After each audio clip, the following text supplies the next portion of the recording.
Okulonda kuno kwatandise na kusoma abalonzi mu nkalala ku ssaawa nga 5 ez'okumakya era ne kutandika n'abavubuka abakyala abaliko obulemu n'abalala. Kyokka bwe batuuse ku kifo kya ssentebe wa NRM mu disitulikiti Sembabule awo okusika omuguwa we kutandikidde era Minisita Hanifa Kawoya n'amaliriza ng'avudde mu kalulu wabula akuliddemu okulonda kuno era Deborah ne William Kinobe ne bagenda mu maaso n'okulondesa.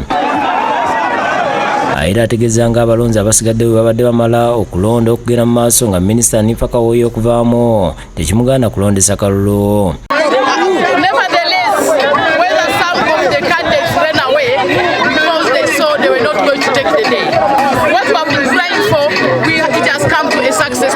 Gye bigweredde nga munnamagye yawumula General Phineas Katirima awangudde n'obululu 264 ku balonzi 620 abazze okulonda. Abalonzi mu Bukavu bagambye nti bakooye emivuyo egizze gyetobeka mu kulonda kwa NRM ne basaba President Museveni ayingire mu nsonga eno.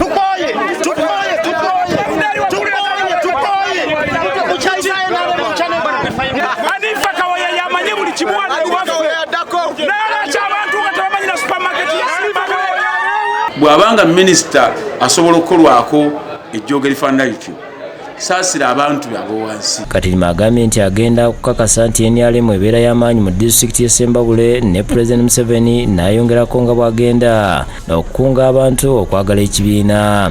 I will go particularly to fill the gaps of the NRM in Sembabule district.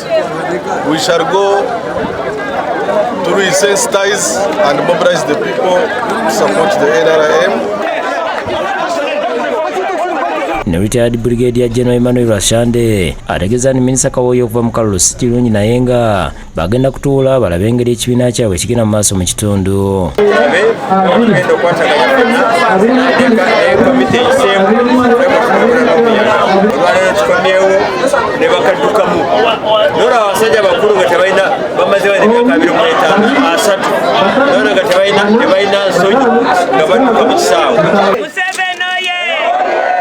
Minisita Kawoya ng'ayogerako n'abawagizi be ategeeza nga bwe batasobola kukola n'abamagye abazze nti okwawula yawula mu kibiina. Bwe mukirabidde ne baleeta loole ng'ejjudde amagye ate tubadde tetugenda kukkiriza abasirikale babayiwe mu kisaawe olwedde bonna babadde mu kisaawe. Agambye nti avudde mu kalulu oluvannyuma lw'okukizuula nti agenda kutuusibwako obulabe n'abantu olw'amagye agaleeteddwa mu kulonda kuno. Mbadde sisobola okupatisipeetinga nga bamaze kuntegeeza nti security yange siki mbadde ntambula mubadde mundaba buli wengenda nga nze omutala nga mbatuulaawo. Omubaka wa Lwemiyaga Theodore Ssekikubo agambye nti beegasse ku Hanifa Kawoya kuba bakooye okutulugunyizibwa.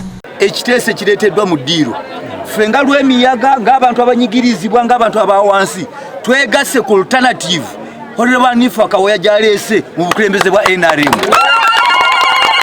Kyemulabye mukirabye oba Ssekikubo ye mubi naye mmwe temubiraba ebigenda mu maaso. Nowa Kintu yakusakedde Gweno ku Bukedde TV.